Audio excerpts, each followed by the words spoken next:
Before the world knew his name, before the glowing bulbs and the recorded voices and the machines that changed how humanity lived after sunset, there was only a boy standing quietly in a small American town, watching, listening, and wondering why the world worked the way it did.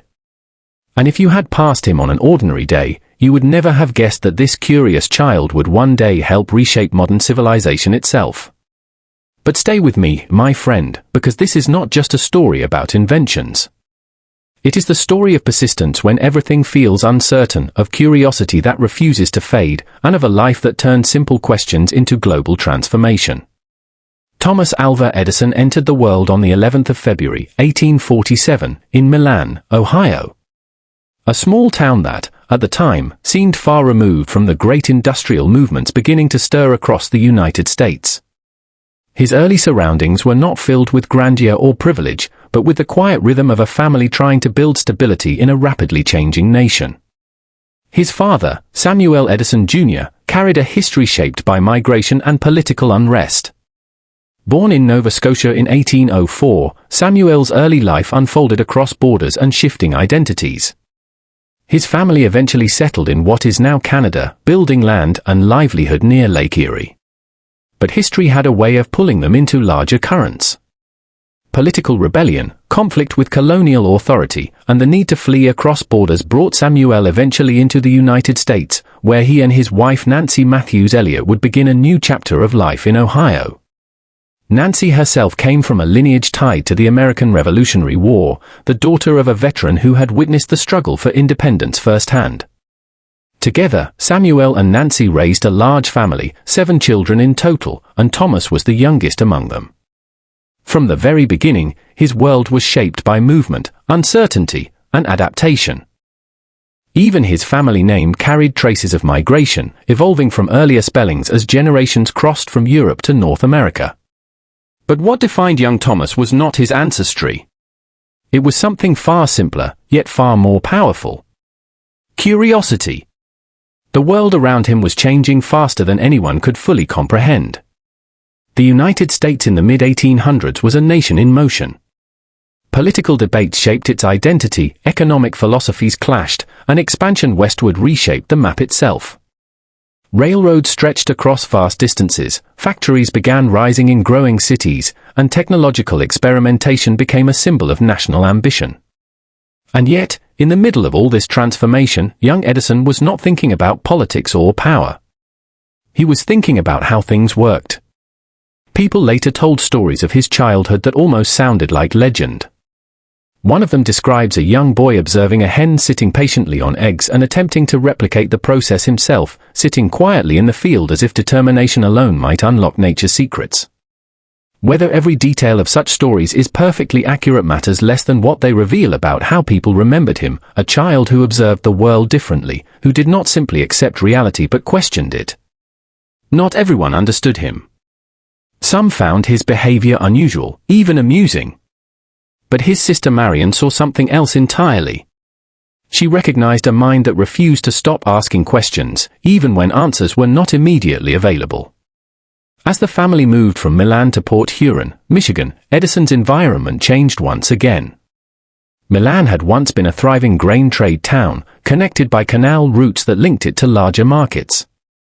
But as railroads expanded and trade routes shifted, economic life in the town declined, prompting Samuel Edison to relocate the family in search of better opportunity. In Port Huron, Thomas's formal schooling was brief. His hearing difficulties and health challenges made traditional classroom learning difficult. A bout of illness in his childhood left lasting effects, and over time, he began relying more on reading at home than structured education. And this, my friend, quietly became one of the most important turning points of his life. Because while others followed structured lessons, Edison followed books. History, science, philosophy, he consumed them with a hunger that did not depend on schedules or teachers. Among the voices that influenced him was the writing of Thomas Paine, whose ideas about liberty and human reasoning left a lasting impression. But it was a science textbook on natural philosophy that truly changed his direction. For the first time, he was not just reading about the world. He was thinking like someone who could experiment with it. Soon, his home became an informal laboratory. Simple materials, chemical substances, and improvised tools filled the basement. His mother, recognizing both his enthusiasm and the potential danger of uncontrolled experimentation, eventually encouraged him to conduct his work more carefully in that space. And just like that, a boy's curiosity gained its first real laboratory. But Edison was not only a thinker. He was also a worker. At just 12 years old, he began working on trains between Port Huron and Detroit, selling newspapers and small goods to passengers. The railway was his classroom in another sense entirely. Between stops, during long hours of travel, he read everything he could find, including advanced scientific texts that most adults around him would never encounter.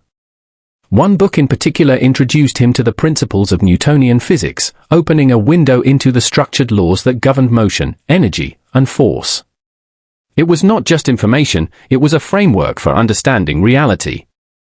And while many boys his age were still learning basic skills, Edison was already observing systems, communication, and human behavior in motion. On these trains, something else happened as well. He noticed that news was often delayed, fragmented, or incomplete. Information moved slowly compared to the speed of the railway itself. And in that observation, a seed was planted. If information could travel faster, everything would change. By his mid-teens, Edison had already begun experimenting with business ideas. He created a small newspaper that he printed and sold to passengers during train journeys. At its peak, it reached hundreds of copies a day, and he even employed helpers to assist him.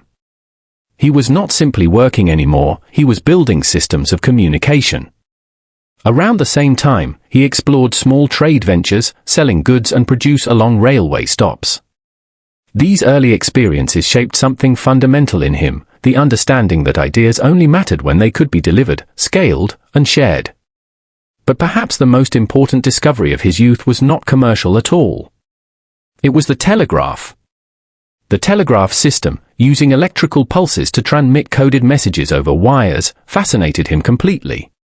It represented something extraordinary, the ability to send information across distances almost instantly. He studied it closely, learned Morse code, and observed operators at work. And in a moment that would later be remembered in various accounts of his life, he reportedly helped save a stationmaster's young child from danger near a train track. In gratitude, he was introduced more deeply into telegraph operations. Whether every detail of the story is precise or not, what is clear is this: Edison entered the world of telegraphy not as a passive observer, but as an active participant. Within months, he became skilled enough to work professionally as a telegraph operator. And this is where his life began to accelerate. Telegraph work was intense, demanding precision, focus, and speed. Edison worked long shifts, often during the night, which allowed him to spend daylight hours reading and experimenting. He later viewed his hearing difficulties not as a limitation, but as a form of focus that helped him concentrate amid noisy environments.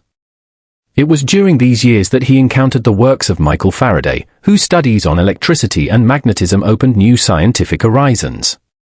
Edison began thinking not just about communication systems, but about electrical systems as a whole.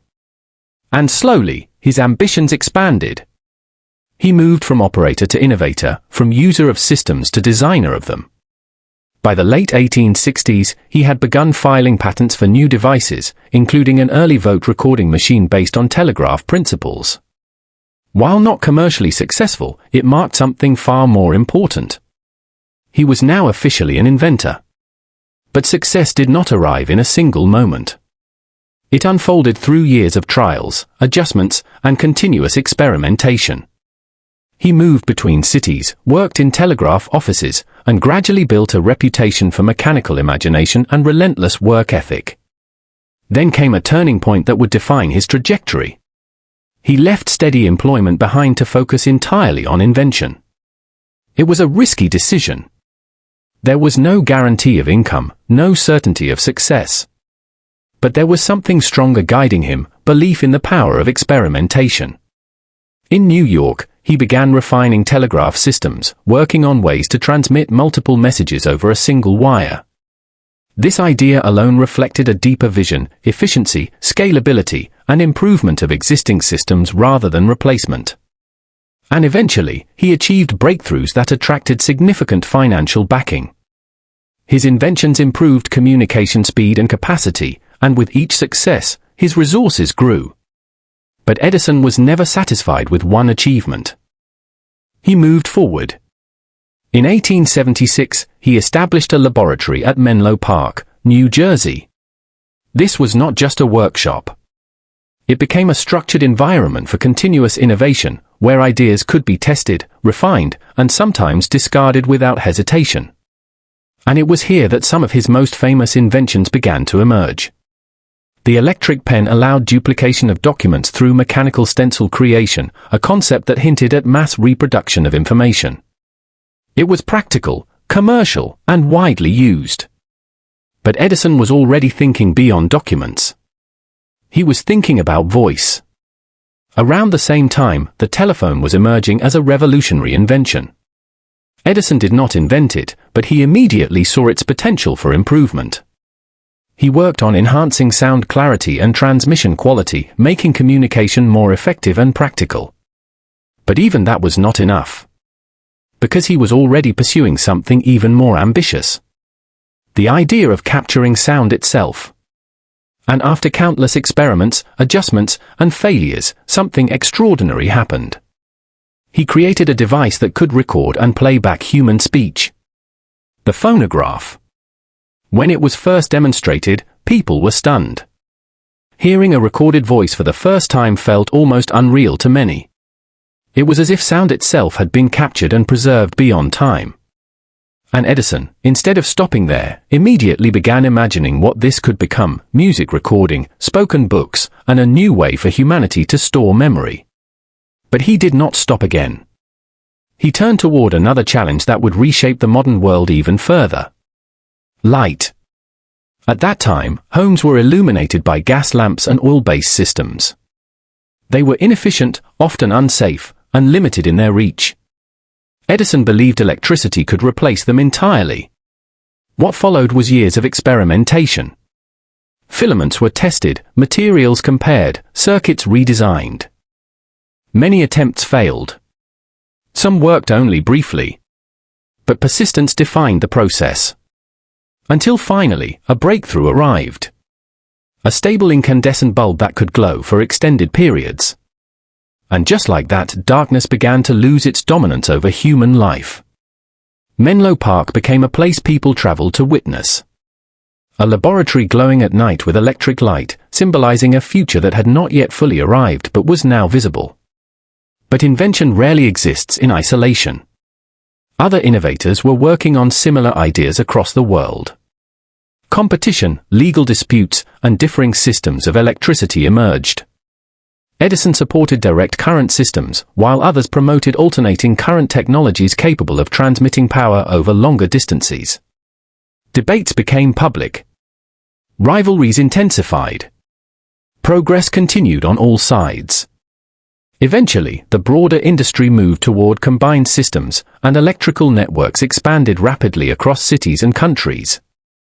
Regardless of individual positions, the world was entering an electrified age. Edison's influence extended beyond invention into industry itself. Companies formed, merged, and grew into massive enterprises that shaped the electrical infrastructure of entire nations. His name became associated not only with devices, but with systems of innovation and production. As years passed, his focus expanded into new areas: sound recording improvements, early motion picture technology, industrial materials, mining efficiency, and even attempts at developing domestic sources of rubber for industrial use. Some projects succeeded. Others did not reach their intended outcomes. But each reflected a consistent pattern: the refusal to stop experimenting. Even as he aged, Edison remained active in invention, though the world around him was changing faster than ever. New technologies emerged, new companies rose, and new generations of engineers began shaping the future. He faced challenges in adapting to some of these changes. Certain industries evolved beyond his earlier designs, and competition intensified. Yet his influence remained deeply embedded in the foundation of modern electrical and communication systems. Outside of his professional life, his personal journey included both joy and difficulty. Family responsibilities, losses, and generational differences shaped his later years. Like many driven individuals, balancing personal life with relentless work proved complex. Yet even in his later decades, he continued to work, advise, and experiment. His presence remained symbolic of invention itself. By the time he reached his final years, his contributions had already become part of everyday life across the world. Electricity, recorded sound, communication systems, and industrial methods all bore traces of his influence. And when he passed away in 1931, it marked the end of an era that had transformed human experience more rapidly than perhaps any previous century in history. Looking back, my friend, Edison's life is not simply a list of inventions. It is a reflection of something deeper about human potential. He was not defined by one success or one failure. He was defined by repetition, by effort, by the willingness to keep going even when results were uncertain. Some saw him as a genius. Others saw him as a businessman. Some focused on his achievements, others on his controversies. But history, in its full complexity, often resists simple labels. What remains undeniable is this: he helped change the way the world communicates, works, and lives.